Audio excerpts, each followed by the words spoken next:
the courts now, developments from there at least. Imagine being sentenced to life for defiling your own child, and after serving several years, the supposed victim confesses to having falsely accused you. That is the story of Julius Wambua, who is now trying to fit back into the society, albeit with a lot of difficulty and embarrassment. Nayoma Sampao has that report. The Director of Public Prosecution has had to drop charges against Julius Wambua, who was convicted in 2012 by Kidhimani Court in Machakos and sentenced to life imprisonment at Committee Maximum Security Prison for defiling his daughter.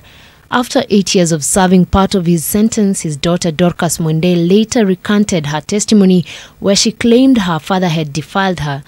Julius promptly petitioned the now false charges to have them dropped. We also indicated to the court that the court had given the Director of Public Prosecution 5 weeks to decide if fresh charges will be pressed against former convict Julius Wambua, who was released by the High Court following a successful petition to overturn a wrongful conviction, but instead the DPP has opted to pursue an appeal. This brings his intended retrial to a closure, and we await the appeal and see what directions or what findings and final orders the Court of Appeal will give.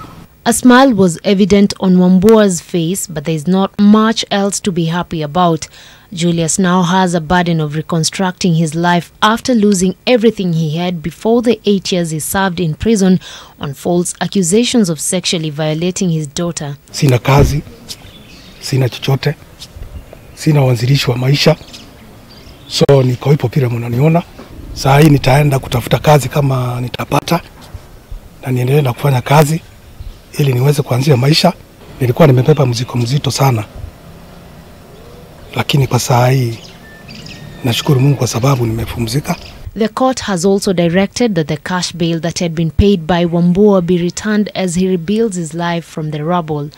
Nayoma Sampao and